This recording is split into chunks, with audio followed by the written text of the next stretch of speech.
So what I was most curious about is that Colombia, to me, is not just an example of economic progress.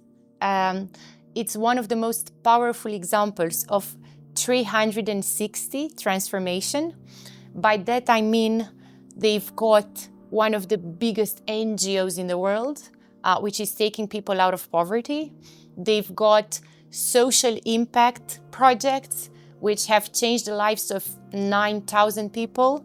They've got projects to connect small urban communities to services and offer them access to high quality of life and employment.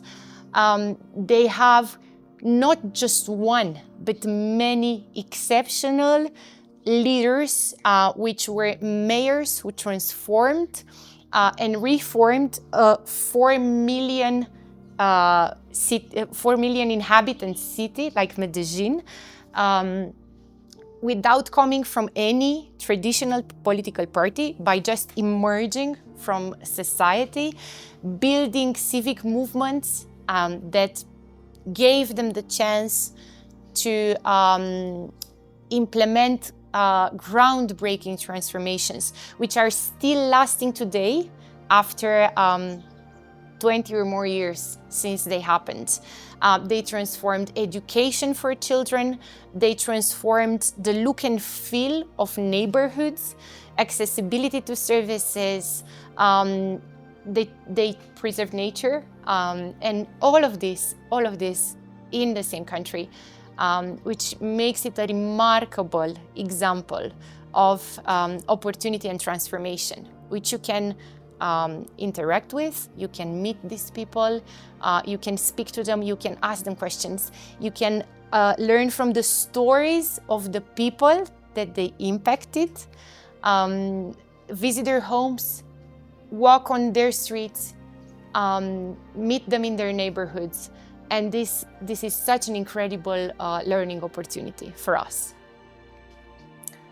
I knew we were going to meet some incredible local leaders, from local entrepreneurs, social impact leaders, mayors who transform Medellín. And I was definitely sure these people would be busy and just give us a little bit of their time. But what actually happened is that their story was so real and so profound, and the character of these people, it's so much rooted in their vision and beliefs that they loved taking time to sit with us. They loved joining us for lunches. They prepared so much to sit with us and for the meetings we had. They took their time, they opened their hearts, and they enabled much more than a leadership talk and a management meeting.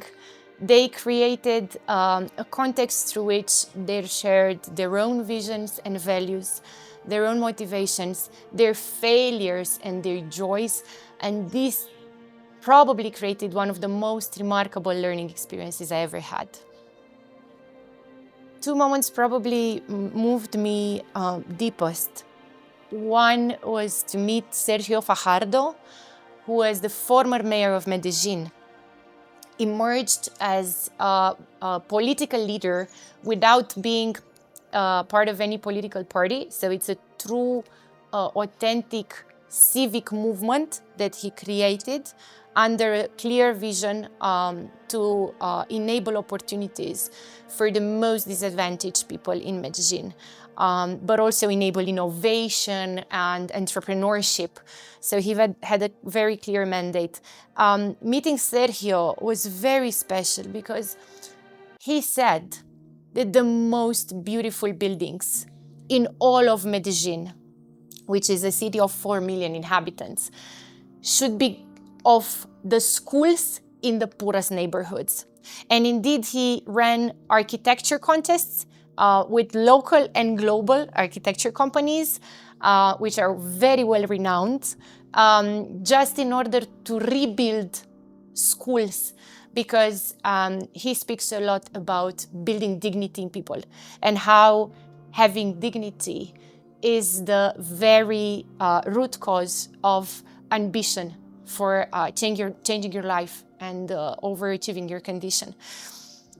The other moment that was really fascinating, really, is to meet David Escobar, who is the current leader of Confama, which is an NGO, non-profit structure in Colombia, which is pretty unique. It's a family compensation house, which means they serve 4 million beneficiaries by running really dozens of projects from education, health, well-being, social support, neighborhood development, community projects, arts and culture, and many more. And they're such an exceptional organization because I've never met an NGO with 8,000 plus employees, more than 100,000 companies supporting them. They are one of the top 50 most trustworthy organizations and brands in Colombia because of their social impact work, and they probably invest around 800 million per year in their projects. So seeing their operations, visiting their theaters, visiting buildings which used to be old churches with a historic legacy transformed into cultural centers, meeting the people whose lives they have impacted was a remarkable and super inspiring story. So Colombia is truly a magnificent place. It's not just because of the colors and the exceptional food and the flavors and the music and the joy. By the way, we've been here, I've spent in Colombia twice, probably 1.5 months in total. I've never met anyone angry, frustrated, rushed, or sad. So people are really grateful and really bright in their energy, which is super contagious. But I think Colombia is worth visiting not just for that.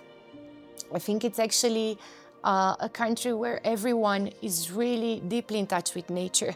You can even find nature taking a big part of the public spaces in cities. Like if you go to Medellín, and many times you're going to walk into a neighborhood, then you're actually going to have the sudden feeling that you might be in a forest, because that's how much nature is entangled into the urban life because of the urban planning that they envisioned. But also the rural areas where we are right now with the horses at the finca and many coffee farms and so many brilliant urban communities and rural communities, you're gonna find your heart slowing down and your head finding time to reflect, to live the present, to enjoy conversations. And it's such a transformational experience to be able to take time for yourself and take time for the experiences you're always providing with. So it's a brilliant place for anyone to visit. One word, actually it's going to be 4 words in Spanish: trabajar con el alma. I wondered why is actually the Colombian culture so different than us, and what can we learn from them? So after all, I think it all starts with how people in every community, big or small, reflect on the role they have in their family, in their neighborhood, in their small community and in their society. And what's absolutely moving is to see Colombians feeling that they have a role and a duty to their friends and family, and the rest of the society as a whole, and how everybody's proud to work all the time. People are proud to work. They're happy to support each other. They're happy to take charge. They always take action when they see an opportunity. And this is just a witness for the remarkable transformation of this country.